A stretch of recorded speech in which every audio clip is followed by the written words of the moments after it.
guys, welcome back to my channel. It's Nicole, your favorite Unbothered Queen Tro. So as you can tell by the title, today's video are tips for solo dating. Those of you who know me know very well know that I absolutely love solo dating. I think it's beneficial to my mental health. I also added into my self-care routine. And I want you to feel confident to self-date as well. So I know solo dating is on the rise. Everyone's talking about solo dating, but I wanted to share some tips with you that can enhance your solo dating experience. So before we get started, some might say, why do you want to solo date? Why do you want to go out by yourself? Now, there is a difference between being lonely and being alone. I think solo dating can definitely be a part of your self-care routine. It's all about self-discovery, and it helps you to become more confident and tap into that feminine energy, right? It does take confidence to go out by yourself, sit alone in the midst of a bunch of different people. But I also think it's a part of self-discovery, knowing what you like and what you don't like.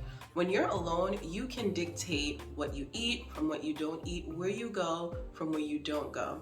So I personally think whether you're single, married, you have kids, don't have kids, live alone, don't live alone, I think that it's important for us to, as women, to date ourselves.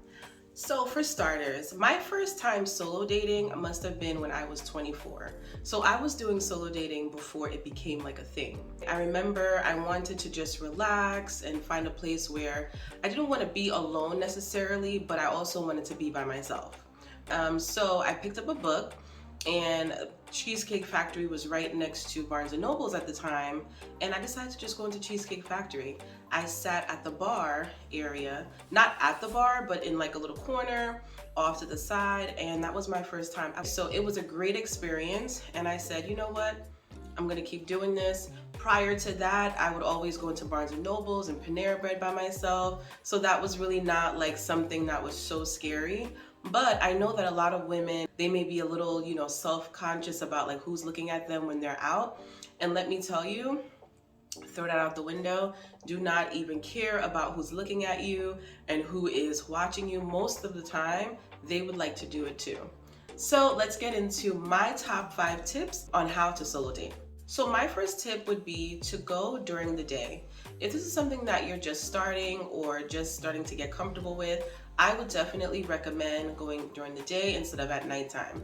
Maybe like 12 o'clock, 1 o'clock, 2 o'clock, just to try to get yourself familiar and get comfortable with going out by yourself. I wouldn't recommend going at night because most times at night, maybe a crowd can be a little rowdier, sometimes places are closed, and you don't want to feel uncomfortable your first time starting to solo date. For tip number 2, think outside of the box. Solo dates do not always have to be a restaurant. Now, I remember last year was my first time I decided to do a solo picnic at a winery. So I killed 2 birds with 1 stone, having a picnic outside, and I was also at a winery, and it was an amazing experience. I would suggest places like winery, a park. You could do restaurants as well. You can do a painting class, even a floral arrangement class, or just, go to the city, your nearest city, walk around in your city. Just think outside of just going to your restaurant or your bar. It doesn't have to be at a restaurant. It doesn't even have to include food. It could be at your local cafe that's really nice, or even like a makeup class. You could do a makeup class by yourself or a dance class by yourself. Those are all great ideas for thinking outside the box when it comes to solo dates. Another suggestion sometimes can be even having a date in your home. Sometimes when I don't feel like going out, but I still would like to create that vibe for myself, I get a bottle of wine, or I might cook myself something, nice, fancy, and sit at home and enjoy a fancy meal at home and solo date right in my living room and dining room. So tip number 3. Always get dressed. Always dress to impress when you are going on your solo dates. Because again, it's a date. Even if you're not going out with someone else, you're still dating yourself. So always get dressed, spray on your favorite fragrance, put on your favorite lip color, get your nails did, your hair did, and make sure you get dressed for that solo date. Now, my 4th tip is to bring some sort of activity. I typically bring my personal laptop, I maybe work on content, or if I have like a to-do list to do for my home, I'll work on that, or I'll bring like a really good book. So bringing a book is probably one of my favorites. Typically, if I'm at a restaurant and the food does come out, I typically pull out my phone and get on Netflix and watch a show while I'm eating.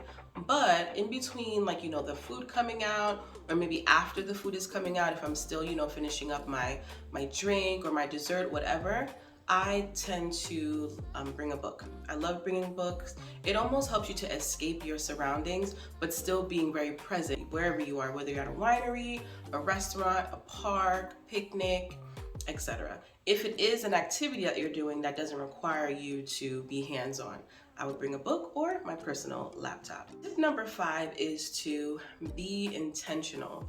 We are intentional with everyone else. We, show up for everyone else. We're always trying to choose a restaurant that everyone would like. We buy gifts for everyone that everyone would like or that person would like. Especially for women, we're always pouring into others.